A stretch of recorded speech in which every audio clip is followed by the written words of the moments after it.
Ashish from Astech Softwares, and this is the 6th tutorial on Introduction to PHP Variables. Now, what are PHP Variables? PHP Variables are the containers for storing a value. For example, in my PHP page, I want to show the data of an operation 2 times. So I cannot do that operation 2 times at 2 different places. Rather, I will perform the operation once and assign the value of that operation to a variable and echo that variable at 2 different places. So this saves my processing time. How will I create a PHP variable or declare a PHP variable? In PHP, a variable starts with a $sign followed by the name of the variable. So the name of the variable could be anything, X, Y, or an exact name such as name, email, or a username. Variable name are case sensitive. So $age in smaller case and $age in uppercase are 2 different variables. So PHP variable is a case sensitive language. A variable name must start with a letter or an underscore character. It cannot start with a number. So as I had told you before, that it could start with X, Y, or an exact name such as name, email, or a username. So I'll give you a practical representation of this. I'll open Notepad++. I'll save this file in YouTube tutorials folder, which is present in my HT docs.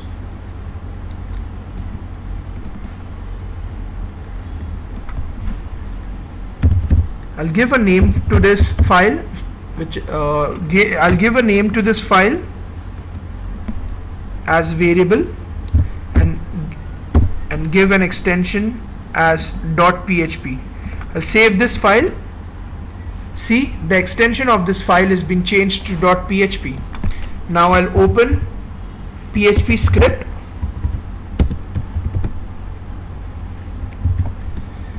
I'll initialize my first variable with first variable and store a string value in it. I'll initialize my second variable $integer and store an integer value in it, and I'll initialize my third variable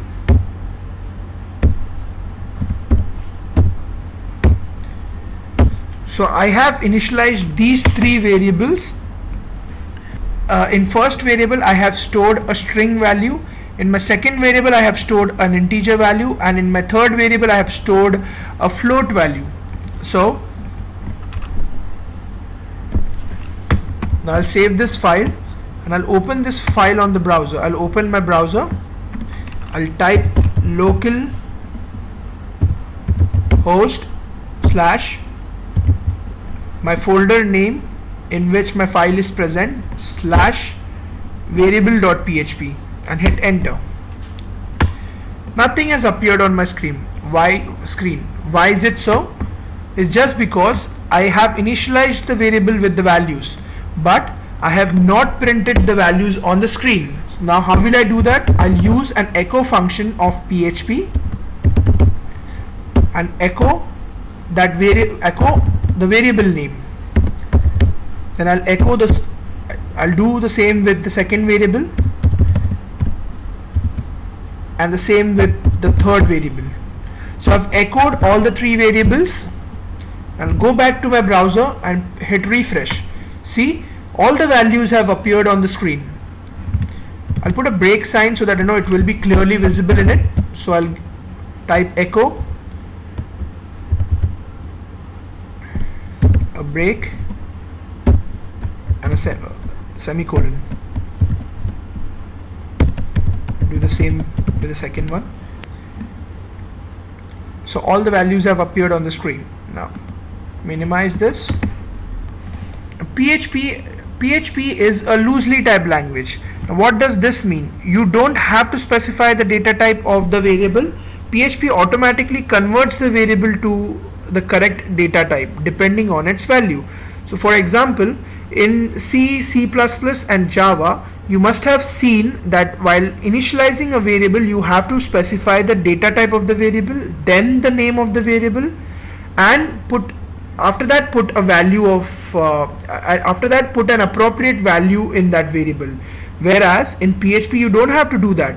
PHP automatically converts the data type of the variable by the value stored in it. So for example, if you're storing a string value, it will convert itself into a string variable.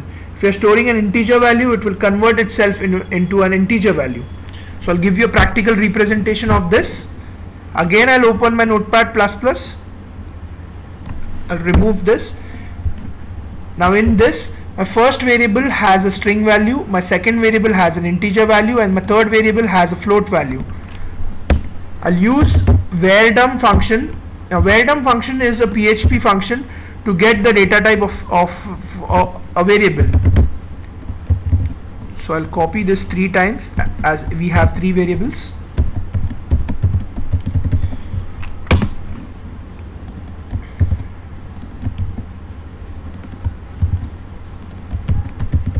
I'll save the file, and again I'll go back to my browser and refresh the page. See, it has given me the data type of my first variable, which is string, then my second variable, which is an integer, and my third variable which is in float. That's it, guys. Thank you for watching this video, and in my next tutorials I will give you an introduction to PHP variable scope. So if you have liked this video, please hit on thumbs up and please subscribe to my channel. Thank you, guys. Bye bye.